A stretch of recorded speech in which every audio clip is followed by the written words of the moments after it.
नमस्कार, मैं हूं विवेक रंजन और आप देख रहे हैं द क्रेडिबल न्यूज का खास कार्यक्रम आमने सामने।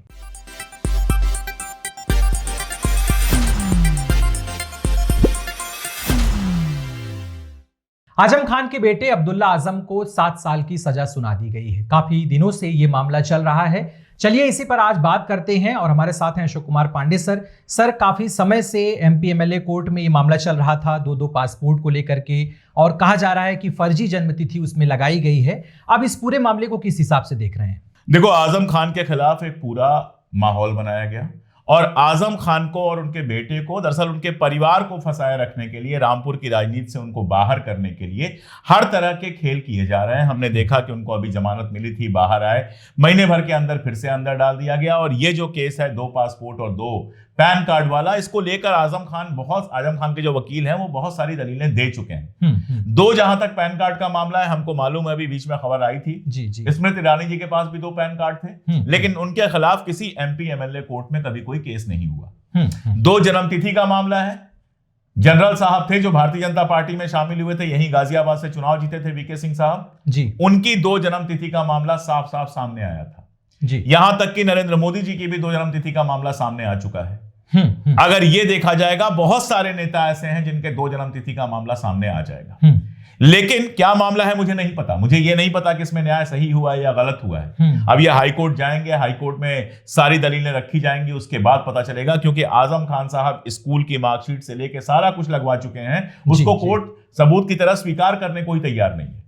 ऐसा लग रहा है कि एक एजेंडा बना लिया गया है कि किसी भी तरह से आजम खान को, अब्दुल्ला खान को, उनकी बेगम को, पूरी फैमिली को किसी भी तरह से जेल में इतने वक्त रखना है ताकि वो चुनाव लड़ने से अयोग्य घोषित हो जाए। ये ऐसा लगता है पूरा एजेंडा बना लिया गया है जी। रामपुर इनसे टूट नहीं रहा था। रामपुर में आजम खान का मुकाबला करने के लिए किसी को खड़ा नहीं कर पा रहे थे, और आजम खान झुकने के लिए, इनके पाले में जाने के लिए, इनके साथ खड़े होने के लिए, इनकी थाली बजाने के लिए तैयार नहीं हो रहे हैं। तो आजम खान को झुकाने के लिए और ओवरऑल देश में मुसलमानों को डराने के लिए, जो मुस्लिम लीडरशिप है उसको डराने के लिए यह है कि अगर ज्यादा उछलोगे तुम तो ऐसे ही वही तुम्हारे साथ किया जाएगा जो आजम खान के साथ किया जा रहा है। और आज हकीकत है कि इस देश में मुस्लिम लीडरशिप के नाम पर सिर्फ ओवैसी बसते हैं, या कांग्रेस से आप कह सकते हैं इमरान प्रताप गढ़ी हैं। बहुत ज्यादा हमारे पास मुस्लिम लीडर्स नहीं है। आजम खान का कद देखा जाए, आजम खान की हैसियत देखी जाए, तो निश्चित तौर पर देश में मुसलमानों के बड़े नेता के तौर पर वो आते थे। यूपी में तो आते ही हैं, देश में भी वो मुसलमानों के बड़े नेता के तौर पर आते थे। समाजवादी पार्टी जैसी पार्टी के संस्थापकों में से एक रहे हैं, मिनिस्टर रहे हैं, एमपी रहे हैं, एमएलए रहे हैं। कोई ऐसा पद नहीं है पॉलिटिकल जिस पद पर वो रहे नहीं है।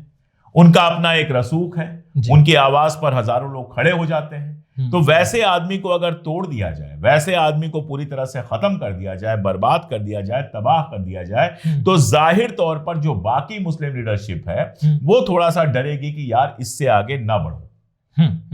और आप देखिए इसी वजह से, मतलब ये एक केस तो है ही, कैसे कैसे किस किस मामले के केस उनके ऊपर नहीं किए गए हैं। पैसा छीनने का केस है, भैंस चोरी करने का केस है जी, पता नहीं क्या क्या केस है।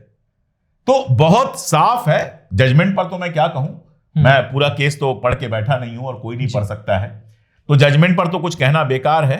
लेकिन जिस तरह से ये पूरा अभियान चल रहा है, बहुत साफ दिखाई दे रहा है कि आजम खान साहब और उनके परिवार को रामपुर और देश की राजनीति से पूरे तौर पर बर्बाद करने का या पूरे तौर पे बाहर करने का ये पूरा खेल चल रहा है, और जो सरकार की सरपरस्ती में चल रहा है। ये एमपी एमएलए कोर्ट है, यहां से मामला जाएगा हाई कोर्ट में। पिछली बार उनको हाई कोर्ट से ही जमानत मिली थी, अब ये मामला हाई कोर्ट में जाएगा। टिकेगा कि नहीं टिकेगा, वहां जो पूरी बहस होगी वो बाहर आएगी, और उस बहस को देखने के बाद समझ में आएगा कि वाकई कोई अपराध था और या फिर जानबूझकर फंसाने के लिए कोई साजिश रची गई है जी। जिस गढ़ की बात कर रहे थे सर, कि जैसे रामपुर सबको पता है कि आजम खान के नाम से काफी जाना जाता रहा है।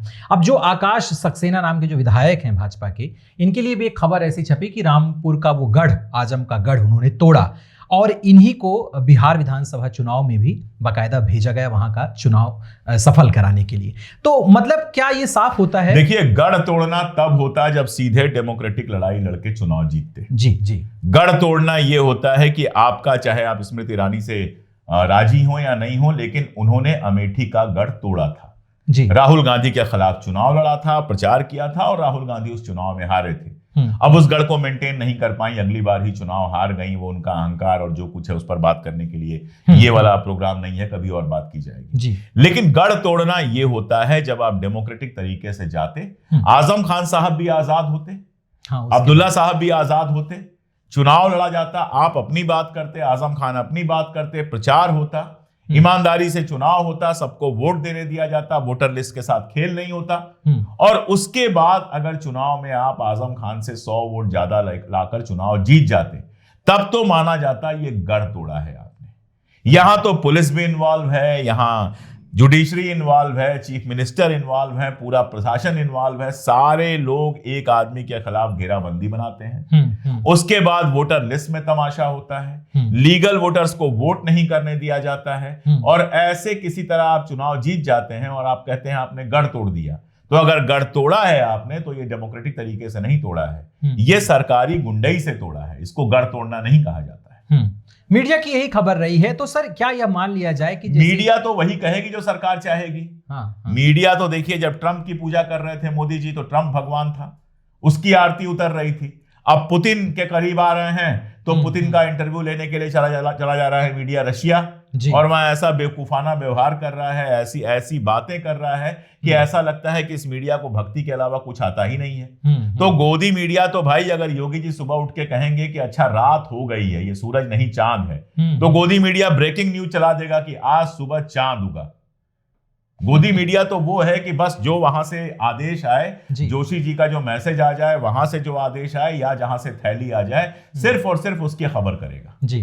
तो वो तो कहेगा ही गढ़ तोड़ा जी। मीडिया का काम था तो ये बताना कि मीडिया बताता कि वहां कैसे लोगों को वोट नहीं देने दिया गया, मीडिया बताता कि कैसे घटिया केसेज में इनको फंसाया गया, 1000 केस डाल दिए गए एक आदमी के ऊपर रातों रात। जो आदमी इतने साल तक पब्लिक लाइफ में था, आप साल 2 साल के अंदर उसके ऊपर 50 केस डाल देते हैं, वो अपराधी हो जाता है। और आप देखिए वहीं पूरा किस्सा जो चल रहा है उसकी भी बात कर ही ले जाए, सिरप घोटाले की। जी बिल्कुल बिल्कुल। जो पकड़ा जा रहा है वो किसी न किसी भाजपा नेता के करीबी आ रहा है। धनंजय सिंह के करीबी कितने लोग पकड़े गए हैं उसमें, बिल्कुल। लेकिन उस पर मीडिया खबर नहीं चलाएगा, उसको ब्लैकआउट कर देगा, चौथे पन्ने पे कहीं छोटी सी खबर छाप देगा, या फिर वो जो लाइन चलती है उसमें चला देगा, उस पर कोई डिबेट नहीं करेगा, स्लग से निपटा देगा उसको। जी बिल्कुल। अगर मीडिया वाकई इतना ईमानदार है तो 100 करोड़ रुपए का वो धंधा था, जाने कितने बच्चों की जान गई होगी, जाने कितने बच्चे नशे की गिरफ्त में आ गए होंगे, उस पर अगर मीडिया चलाता, फुल पेज की न्यूज देता, हाफ पेज की न्यूज देता, फ्रंट पेज पे,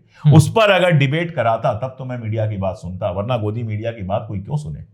और इंटरनेशनल मीडिया की बात इनको माननी नहीं है, और इधर ये कह रहे हैं कि पुतिन की टेबल पर इंडिया टुडे का माइक्रोफोन पहुंच गया है। अरे अब वो तो बेकार की बात है। मोदी जी जाते हैं तो पता नहीं कितने माइक्रोफोन पहुंच जाते हैं, लेकिन वो इंटरव्यू ही नहीं देते हैं। अब ये कोई बड़ी बात नहीं है। ट्रंप का इंटरव्यू कौन कौन ले चुका है, पुतिन का इंटरव्यू इसके पहले कौन कौन ले चुका है, इंडिपेंडेंट जर्नलिस्ट जाके पुतिन का इंटरव्यू ले चुके हैं, टकर कार्लसन ले चुका है। तो आप एक नेशनल मीडिया चैनल और इसी बात पे खुश हैं अगर कि एक दूसरे देश के राष्ट्रपति का आपने इंटरव्यू ले लिया और वो भी सरकार ने आपको टाइम दिलवाया होगा, है ना। तो अब इस पर तो मतलब क्या कहा जाए। ठीक है जी बिल्कुल। सवाल एक सर आया है और इस पर हम बातचीत जरूर करना चाह रहे थे, लेकिन इस पर सर ने पोस्ट वगैरह भी लिखी थी। ललित कुमार साहू की बड़ी इच्छा है इस पर कि छत्तीसगढ़ में जो ये नक्सली घटना को लेकर के सीआरपीएफ जवान के घटना, किस घटना की? बहुत सारी घटनाएं होती रहती है, किस कोई खास घटना की बात कर रहे हैं? जो हिडमा मारा गया उसकी बात कर रहे हैं या किसी और घटना की? ललित कुमार साहू इस पर बात कर रहे हैं सर कि जो इसमें मुठभेड़ चल रहा है दोनों के बीच में। अच्छा। इसको लेकर के कोई बातचीत क्या संभव अब इस पर मैं बात क्या करूं। देखिए, नक्सलियों ने हिंसा का रास्ता अपनाया है और सरकार के खिलाफ युद्ध छेड़ा है, और दुनिया की कोई भी सरकार होगी अगर उसके खिलाफ युद्ध छिड़ेगा तो सरकार अपने तरीके से काम करेगी। मैं जानता हूं वहां सीआरपीएफ ने भी कई बार सीमा से आगे जाकर बहुत सारी चीजें की हैं, नक्सलियों ने भी बहुत सारी चीजें की हैं। ये भी मैं जानता हूं कि नक्सलवाद के नाम पर वहां अपराध भी बहुत हुआ है। बहुत सारे लोगों ने नक्सली बैनर ले लिया और उस पर लूट मार और दुनिया भर की चीजें की हैं, और यहां से पुलिस, सीआरपीएफ और इन लोगों ने भी बहुत कुछ किया है। तो एक बड़ी अजीब सी स्थिति है। मैं बहुत साफ कहता हूं कि हिंसा का रास्ता हमेशा इस तरह की तबाही की ओर ले जाता है। मैं तो चाहता हूं कि यह हिंसा का रास्ता छोड़ के, जैसे बहुत सारे नक्सली वापस आए हैं और लोग भी वापस आए, सरकार से भी चाहता हूं कि जब वो हिंसा का रास्ता छोड़ने को तैयार हैं, बात करने को तैयार हैं, तो बात करके उनको मुख्य धारा में शामिल कराएं। गोली चला के एक आदमी को आप मारते हैं तो 10 लोग और पैदा होते हैं। हिंसा रक्तबीज की तरह होती है, आप एक को मारेंगे तो 4 में और गुस्सा पनपेगा, और अगर बात करके उनको मुख्य धारा में लाएंगे तो उस पूरे इलाके में एक शांति फैलेगी। अभी तो मैं इतना ही कह सकता हूं। बिल्कुल ललित साहू जी, आपको और एक और बात है, छत्तीसगढ़ में और इस तरह के आदिवासी इलाकों में जिस तरह जल जंगल जमीन की लूट चल रही है, अगर ये लूट नहीं रोकी गई तो असंतोष बार बार अलग अलग रूपों में प्रकट होगा, ये बात बिल्कुल तय है। दूसरा है कि एक कृष्ण कुमार सलाह दे रहे हैं, और पिछले वीडियो को ही लेकर के जो हमने पुतिन और राहुल गांधी को लेकर के बनाया था, उस पर कह रहे हैं कि राहुल गांधी जी को आदरणीय पुतिन साहब से मिलने के लिए इतना आतुर नहीं होना चाहिए। आपने बयान दे दिया, बात खत्म, बाकी सरकार की मर्जी, या कोई शादी ब्याह नहीं है। अरे भाई, अगर ये कोई शादी ब्याह नहीं है तो राहुल गांधी कोई फूफा भी नहीं है। ये किसी के घर की बात नहीं है कि आप घर में किसी को बुलाएं खाने पे या नहीं बुलाएं। जब आप शादी ब्याह करते हैं तो किसको कार्ड देंगे या आपकी मर्जी होती है। जब गवर्नमेंट है, देश में लोकतंत्र है, एक संविधान है, बनी बनाई नीतियां और रीतियां हैं, तो उसके हिसाब से सरकार को भी चलना होगा, विपक्ष को भी चलना होगा। विपक्ष अगर उससे अलग हटेगा तो भी हम सवाल उठाएंगे, सरकार उससे अलग हटेगी तो भी हम सवाल उठाएंगे। इसमें व्यग्रता और व्याकुलता की बात नहीं है। उनसे सवाल पूछा गया तो उन्होंने कहा कि मोदी सरकार डरती है इस बात से, इसलिए विपक्षी नेताओं से नहीं मिलाती। 35-40 राष्ट्राध्यक्ष देश में आ चुके हैं, उनमें से सिर्फ 4 से मिलवाया गया है राहुल गांधी को। अगर कांग्रेस का जमाना होता और ये काम लाल कृष्ण आडवाणी या अटल बिहारी के साथ हुआ होता तो आप ही लोग चीख चीख के कह रहे होते कि कांग्रेस क्यों गलत कर रही है, मीडिया कह रहा होता कांग्रेस गलत कर रही है।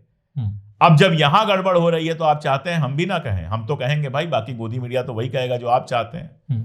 बाकी कमेंट्स में सर कुछ लोग हैं जो अपने ही कमेंट सिर्फ नहीं करते, दूसरों को भी रिप्लाई दे देते हैं। राजीव शर्मा ने उनको लिखा कि टिपिकल अंधभक्त स्पॉटेड। अब राजीव शर्मा जी जो कह रहे हैं, मैं सिर्फ इस एक कमेंट के भरोसे उनको टिपिकल अंधभक्त नहीं कहूंगा। ये उनकी नासमझी भी हो सकती है। मुझे पूरी उम्मीद है कि मेरे जवाब के बाद वो बात की गंभीरता को समझेंगे और फिर एक लोकतंत्र के नागरिक की तरह बिहेव करेंगे। देखिए, मुझे इस बात से कोई फर्क नहीं पड़ता कि आप किस पार्टी के सपोर्टर हैं। बात सिर्फ इतनी है कि सपोर्टर बनिए, भक्त मत बनिए, और अंधभक्त बिल्कुल मत बनिए। जो अपनी ही पार्टी से सवाल करना बंद कर देता है उसकी पार्टी भी बर्बाद होती है, वो खुद तो बर्बाद होता ही है, और इस प्रोसेस में अगर पार्टी सत्ता में है तो देश भी बर्बाद होता है। बस इतनी सी बात कहते हैं। बिल्कुल कृष्ण कुमार जी, आपकी इसी सवाल और इसके सुझाव के साथ साथ यही कहेंगे कि आलोचना कहीं ना कहीं हमें शुद्ध करती है। अगर हमें रोग का पता है और हम अपने शरीर में पलने दे रहे हैं तो धीरे धीरे वो हमारे शरीर का नाश कर देती है। हम वीडियो में हमारे साथ इसी तरह बने रहिए, देखते रहिए अपना खास कार्यक्रम, और कमेंट में आप सवाल ज़्यादा से ज़्यादा पूछें जिससे हम बातचीत को और ज़्यादा बढ़ा सकें। धन्यवाद।